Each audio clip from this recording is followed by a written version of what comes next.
Imagine this. You're standing on the sidewalk in your pajamas. It's freezing cold. You're watching every single thing you own, your clothes, your books, your childhood photos, turn into black ash in a matter of minutes. That's terrifying. But the worst part isn't the stuff, is it? No, the worst part is when you look at the flames and realize your best friend, your pet, is still trapped inside, and the firemen won't let you go in to save them. This isn't a scene from a horror movie. This is the real-life nightmare of a boy named Zan. Welcome to Mr. English Tales. Today, we are breaking down the most emotional chapter of Class 9 English, A House is Not a Home. This story will teach you that even when you lose everything, you can still find a way back.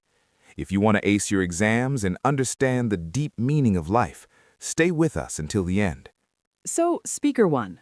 Before the fire even starts, Zan is already having a hard time. He just started high school. Why does he feel so awkward? It's the classic big fish in a small pond syndrome. In his old school, he was a senior. He had influence, he had respect, and most importantly, he had his friends. Now, in this giant new high school, he feels like a nobody. The building is twice as big, and he feels like a tiny speck in a massive crowd. He even mentions going back to visit his old teachers because he missed them so much. That shows how lonely he was. Exactly. He was clinging to his past. He didn't want to grow up or move on. His mental home was still in the old school. He felt like a stranger in his own life. This emotional isolation is what makes the coming tragedy even harder to handle. He was already feeling lost, and then the world literally caught fire around him. Let's talk about that Sunday afternoon. It started so normally. Zan was sitting at the dining table doing homework, his red tabby cat was lying on his papers, purring loudly, and there was a cozy fire in the fireplace. And then the smell of smoke. Not the good kind from the fireplace, but thick, black smoke coming through the ceiling. In seconds, the whole house was an inferno. They couldn't even see where they were going. The scene with his mother is what really gets me. She runs out with Zan, but then she runs back into the burning house. I think everyone watching this would feel the same panic Zan felt. She went to save a small metal box with important documents, but then she ran back a second time for her father's letters and pictures. Zan's father had died when he was young. To his mother, those weren't just papers. They were the only pieces of his father she had left.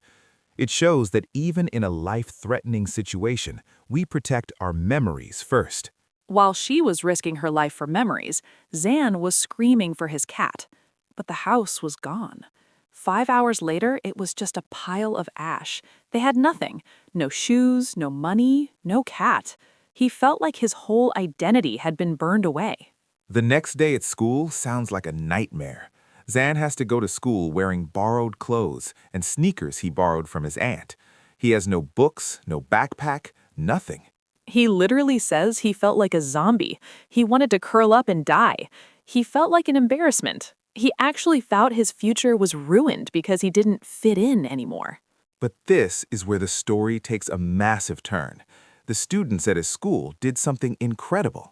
They didn't just ignore the weird kid with the borrowed clothes. They organized a massive collection. When Zan walked into the gym, he saw a table full of school supplies, sweatpants, and jackets. It was like Christmas, but from strangers. But it wasn't the stuff that changed him. It was the people. For the first time, students were coming up to him, introducing themselves, and inviting him over. He realized that people actually cared. This is the moment he realized that his house was gone, but he was finally starting to build a home in this new school. There's one more miracle in this story. The cat. A month later, while Zan is watching his house being rebuilt, a woman walks up to him holding a red tabby. The cat had been so scared by the fire that it ran over a mile away. This kind woman found the phone number on the collar and didn't give up until she found the owner. When Zan held his cat again, he said, "My cat was back, and so was I." That's such a deep line. It means his soul was back. He realized that a house is just a building made of bricks, But a home is made of the people who love you, the friends who stand by you, and the kindness of strangers. Exactly. If you're a student watching this on Mr. English Tales, remember, things can be replaced, but people can't. Zan's house was still a construction site, but his life was already full again. What a beautiful journey from tragedy to hope. Thank you for joining us today. If this explanation helped you, please hit that like button and subscribe for more stories. Don't forget to check the description for important questions from this chapter. Leave a comment below and tell us what home means to you. Stay positive, and we'll see you in the next tale.